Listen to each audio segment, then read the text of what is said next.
Telugu media ఛానల్స్లో ఒక ఓనర్కి కానీ, ఒక యాంకర్కి కానీ, ఒక జర్నలిస్ట్కి కానీ వెన్నెముక లేదా అన్న క్వశ్చన్ మార్క్స్ కూడా రైజ్ అవుతున్నాయి. ఎందుకంటే ఒక ఫెయిల్యూర్ సినీ నటి, కిలాడీ లేడీ, బ్లాక్మెయిలర్, విఐపి హోదాలో ముంబై నుంచి ప్రభుత్వం ముంబై నుంచి స్పెషల్ ఫ్లైట్లో ఆంధ్రప్రదేశ్ తీసుకువచ్చి వివిఐపి దర్శనాలు చేయించి హోంమంత్రి అనితా మేడం గారితో కూర్చోబెట్టి మంత్రాలు జరిపి తర్వాత వెళ్ళి ఐపీఎస్ ఆఫీసర్ల మీద కేసులు పెడతారా? సిగ్గనిపించట్లే? ఒక విఫలమైనటువంటి సినిమా నటి అడ్డమైన ఆరోపణలు చేస్తే వాటిని ఈ ఎల్లో మీడియా ఛానల్స్ 24/7 ప్రసారం చేసి ముగ్గురు సీనియర్ పోలీస్ ఆఫీసర్లని సస్పెండ్ చేసే పరిస్థితి తెచ్చారు. ఏమంటారు ఇప్పుడు ఆ పచ్చ మీడియా మీద, ఆ యాంకర్స్ మీద ప్రజలందరూ కూడా దుమ్మెత్తిపోస్తున్నారు. ఎస్పెషల్ చెప్పాలంటే ఆ టీవీ5 మూర్తి, ఆర్తనాదాల మూర్తి, వాడి మీద అయితే ప్రజలందరూ కూడా విరుచుకుపడుతున్నారు. సోషల్ మీడియా వేదికగా ఏకి పారేస్తున్నారు. పాపం ఎక్కడో కాలినట్టుగా ఉంది. నిన్న వాడి డిబేట్లో కూర్చొని మళ్ళీ సొల్లు ప్రారంభించేశాడు. ఒకసారి ఆర్తనాదాల మూర్తి ఏదో మాట్లాడుతున్నాడు, ఒకసారి మీరందరూ కూడా వినండి. డాక్టర్ కాదంబరి జత్వానికి జిందాల్కి ఒక ఇష్యూ ఉంది. పారిశ్రామికవేత్త జిందాల్కి డాక్టర్ కాదంబరి జత్వానికి ఇటీవల వారం 10 రోజుల క్రితం అదే జిందాల్ కూటమి ప్రభుత్వంలో కడపలో స్టీల్ ప్లాంట్ ప్రారంభోత్సవం,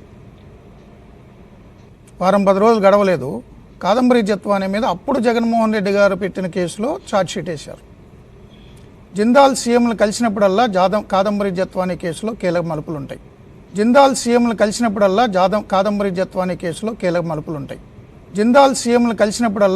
కాదంబరి జత్వాని కేసులో కీలక మలుపులు ఉంటాయి. ఛార్జ్షీట్ వేశారు. ఆమె బ్లాక్మెయిల్ చేసింది, ఆమె క్లీన్ చిట్ ఇవ్వలేదు. కుక్కల విద్యాసాగర్ ఇన్నోసెంట్, నలుగురు ఐపీఎస్లు సీతారామాంజనేయులు, కాంతిరాణ టాటా, గున్ని వీళ్ళంతా కూడా ఇన్నోసెంట్. కూటమి ప్రభుత్వం తప్పు చేసింది.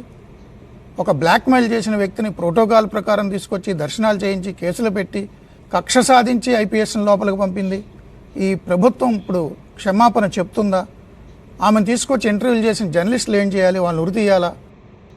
ఈ యూజ్లెస్ ఫెలో ఆర్తనాదాల మూర్తి ఉరిమి మంగళమ్మ మీద పడ్డట్టు ఈ ఛానల్స్ వాళ్ళు ఎంతో పాపం చంద్రబాబు నాయుడు గారి మీద పడ్డారు.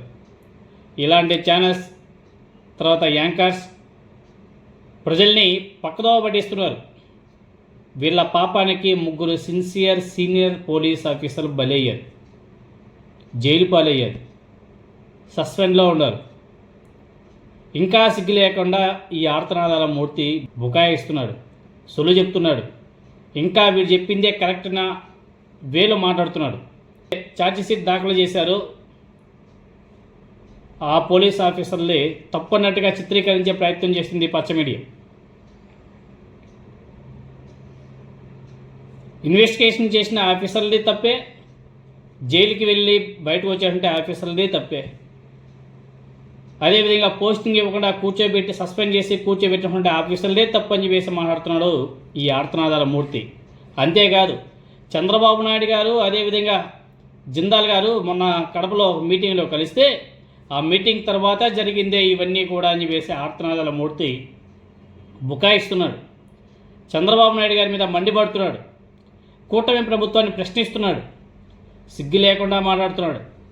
ఇటువంటి సిగ్గుమాలిన జర్నలిస్ట్ అని చెప్పుకునే ఇటువంటి వ్యక్తుల్ని టీవీ ఛానల్ కూర్చోబెట్టి ప్రజల్ని మభ్యపెడుతుంటే చూస్తూ ఊరుకోవాలా?